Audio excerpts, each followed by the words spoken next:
Voltage निकालना सिखाया जाएगा। ध्यानपूर्वक समझिएगा। मैं क्वेश्चन लिख रहा हूँ, रेडी हो जाइए। जैसे आपका एक फिगर है, एक हमारा वोल्टेज सोर्स है Vs, ठीक है, प्लस और माइनस दिया हुआ है, ठीक है। एक आपका यहाँ पर ब्रांच है, इसको बोलते हैं शाखा।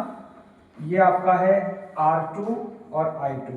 इस ब्रांच में I2 कितना ओम होगा और R2 कितना ओम होगा हम निकालेंगे।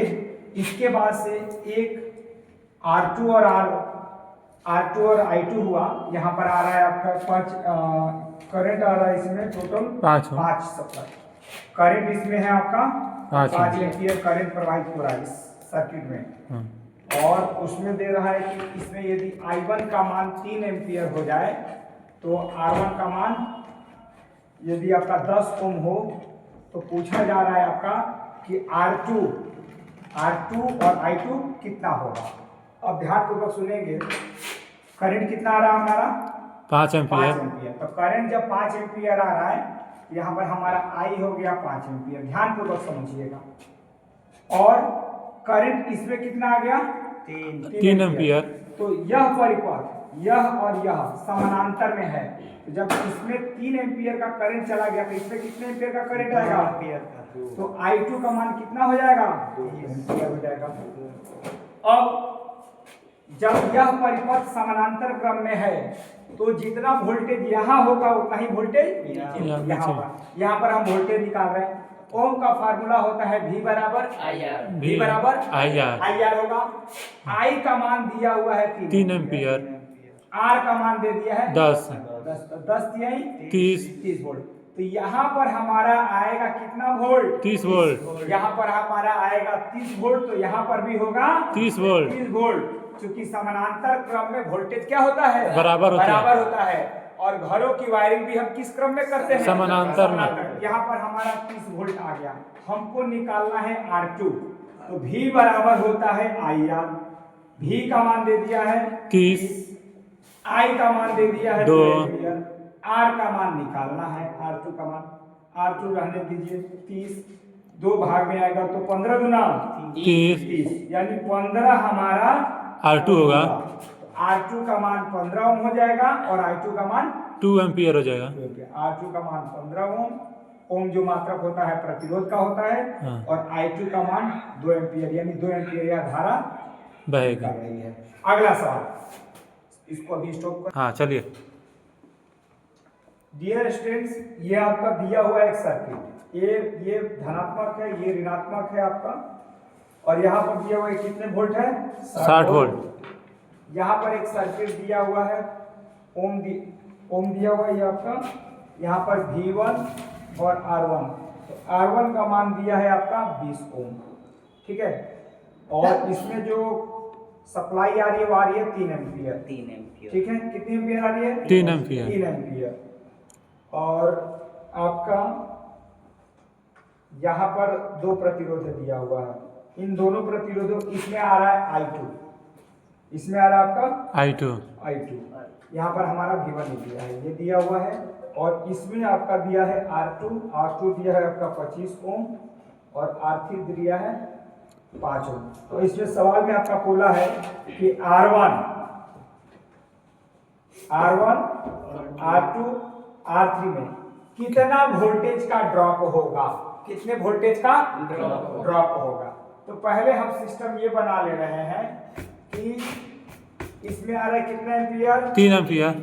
3 एम्पीयर। अब ये एम्पीयर सर 7 एम्पीयर पूरा बह रहा है, वो लिखिए ना पहले। इसमें आपका 3 एम्पीयर इधर की तरफ आ रहा है, 2 एम्पीयर इधर जा रहा है, ठीक है। ये 3 एम्पीयर इधर आ रहा है और 2 एम्पीयर इधर आ रहा है। अब ध्यान से समझिएगा, या नहीं भी आ रहा तो हम लोग निकाल लेंगे। 5 टोटल दिया। यहाँ पर है आपका कितना वोल्ट 60 वोल्ट। यहाँ पर है आपका 60 वोल्ट। तो इसके सामने भी होगा आपका कितना वोल्ट 60 वोल्ट। और इसके साथ सापेक्ष में कितना वोल्ट होगा 60। यानी ये परिपथ में समानांतर में है। तो 60 वोल्ट यहाँ पर भी है, 60 वोल्ट यहाँ पर यहाँ पर 60 वोल्ट 2 चीजों में बढ़ जाएगा। हाँ। और यहाँ पर सिंगल है। तो यहाँ पर वोल्टेज का मान हो गया आपका 60 वोल्ट समानांतर में। तो R1 के सापेक्ष कितना वोल्टेज हो जाएगा? 60 वोल्ट। यहाँ पर भी हमारा कितना वोल्ट होगा इसके सापेक्ष? 60 वोल्ट। 60 वोल्ट। ठीक है, 60 वोल्ट होगा। तो वोल्टेज हमारा 60 हो गया। करंट कितना दिया है आपका? 2 एम्पियर। 2 एम्पियर। तो वोल्टेज का फार्मूला लगा देंगे। तो हम क्या करेंगे? V बराबर IR। हमारा वोल्टेज निकालना है। I का मान कितना दिया है? 2 एम्पियर। R का मान कितना दे दिया है? 25 ओम। 25 दूना 50 वोल्ट, यानी इसके सापेक्ष आपका 50 वोल्टेज ड्रॉप होगा। इसके सापेक्ष कितना वोल्टेज ड्रॉप होगा? 50 वोल्टेज ड्रॉप होगा। यहाँ पर कितना होगा? यहाँ पर V बराबर हो जाएगा IR, क्योंकि ये और ये श्रेणी में है। हाँ। लेकिन ये और ये समानांतर होगा। तो श्रेणी क्रम में करंट सेम होता है। इसके लिए भी 2 ही एम्पियर होगा, इसके लिए भी 2 एम्पियर। 2 ही एम्पियर होगा। तो V बराबर IR, यहाँ पर भी हो जाएगा 2, R का मान हो गया 5, तो 5 दूना 10 वोल्ट हो गया। तो इसके लिए हो जाएगा 10 वोल्ट। R3 के लिए हो जाएगा 10 वोल्टेज ड्रॉप होगा। R2 के लिए आपका हो जाएगा 50 वोल्ट ड्रॉप होगा।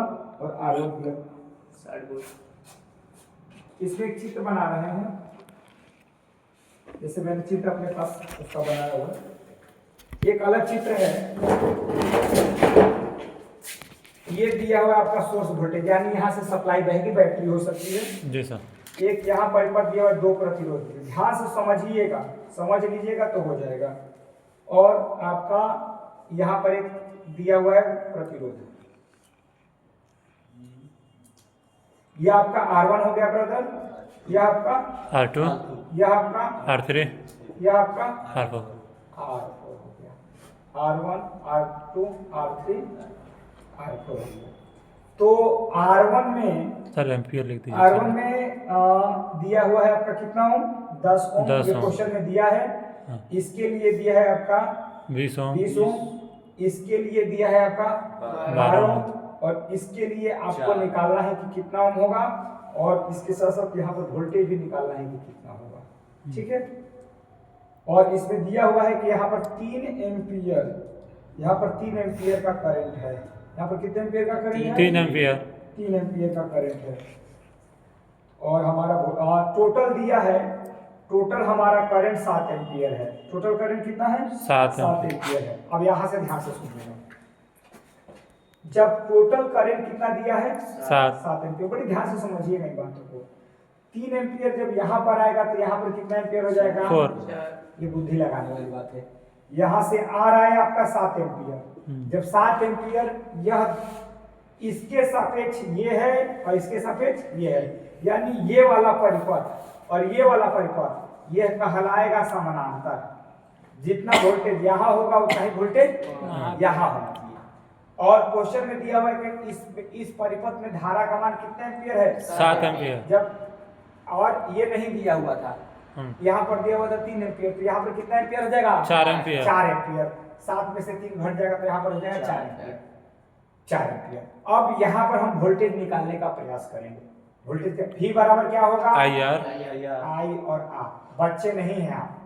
I का मान दे दिया है 3 और R का मान दे दिया है 10 ओम। तो 10 दिया ही 30 ओम। 30 एम्पियर। 30 वोल्ट। 30 वोल्ट। 30 वोल्ट कितना होगा। वोल्ट हो जाएगा? 30 वोल्ट। 30 वोल्ट हो गया। यहाँ पर आप निकालेंगे V बराबर IR। चूंकि यह और यह श्रेणी क्रम में है तो इसमें भी 3 एम्पियर बहेगा और इसमें भी 3 एम्पियर। तो I का मान हो गया 3 और R का मान हो गया 20 ओम। 20 3 60। तो 60 वोल्ट। तो यहाँ पर आपका आ रहा है 60 वोल्ट और यहाँ पर आपका आ रहा है 30 वोल्ट, तो दोनों मिलकर के कितना वोल्ट हो गया? 90 वोल्ट। तो यह दोनों के सापेक्ष हो रहा है 90 वोल्ट। तो यहाँ पर भी हो जाएगा आपका 90 वोल्ट। 90 वोल्ट। अब यहाँ पर दिमाग लगाइएगा, हमको यहाँ निकालना है कि कितना होगा। तो पहले हम पता कर ले कि यहाँ पर कितना है। जी सर। तो V बराबर IR। V का मान रुको, I का मान दिया है 4 हाँ। और R का मान दिया है 12, तो 12 चौके 48 वोल्ट यहाँ पर ड्रॉप होगा। तो यहाँ हो जाएगा 48 में 90 घटा लेंगे 90 में से, चूंकि यहाँ पर टोटल वोल्टेज 90 है, यहीं पर 48 खर्च हो जाएगा तो यहाँ पर बचा 42 वोल्ट। यहाँ पर आपको V मिल गया करंट इसके लिए भी 4 एम्पियर होगा, इसके लिए भी 4 एम्पियर 4 एम्पियर होगा। तो करंट का मान दे दिया 4 एम्पियर और आपको निकालना है आर, तो V बराबर IR आई का मान दे दिया है 4, आर का मान निकालना है और V का मान हो गया 42 वोल्ट 42। तो आर यहीं पर रहेगा, तो 42 के नीचे हो जाएगा 4, 42 के नीचे हो जाएगा 4, ये आपका 4 हो गया। अब ये आधा होगा तो 21, 42 का आधा 21 और 4 का आधा 2 2। अब इस 21 को 2 हिस्सा में बांटेंगे तो हो जाएगा 10.5 10.5 ओम तो इसका मान हो जाएगा 10.5 ओम और इसका मान हो गया 42 वोल्ट। यही निकालना था कि इस परिपथ में R4 और V4 चौथा प्रतिरोध और चौथा वोल्टेज निकालना। ये सवाल सब